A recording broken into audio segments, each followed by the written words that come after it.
Tuloy na ang ban sa mga e-trike at e-bike sa mga national roads sa April 15. Nagsagawa ng public consultation ng MMDA sa iba't ibang grupo para sa Implementing Rules and Regulations o IRR nito.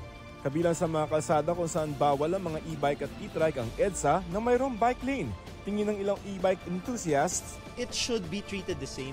May technology lang tong pedal assist bicycle. Yung mga e-bikes na i-allow doon sa bike lane ay dapat classified pa rin as bisikleta, meaning pedal assist. Kapag ipinatupad na sa April 15 yung ban sa mga light electric vehicles katulad ng mga e-trikes at mga e-bikes, pagmumultahin ng 2,500 pesos ang sino man na mahuhuli na dumadaan sa mga national roads. Pwede rin hatakin o i-impound ang inyong mga sasakyan. Hiling ng mga commuter group, huwag munang ipatupad ang ban.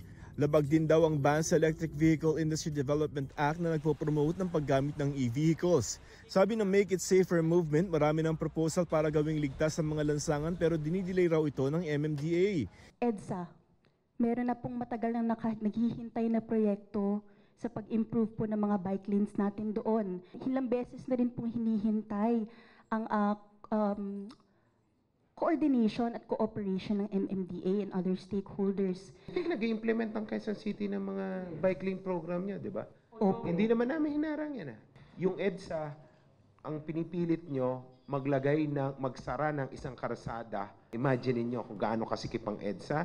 Hindi rin daw totoong delikado ang mga e-trike at e-bike kung ikukumpara sa ibang sasakyan. They're definitely not as dangerous as MMDA is claiming. Sa datos ng MMDA, parami ang mga e-bike na sangkot sa aksidente.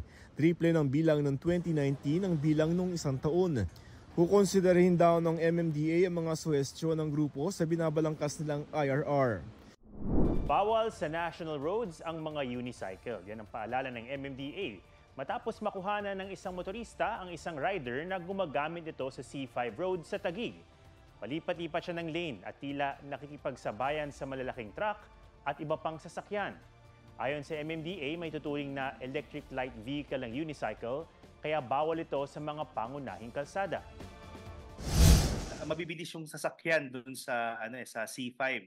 Tapos medyo kinakain niya yung lanes ng C5, kaya medyo natakot lang kami for him. Sana nasa service road or sa bike lane sana para maiwasan yung disgrasya. Delikado yun eh.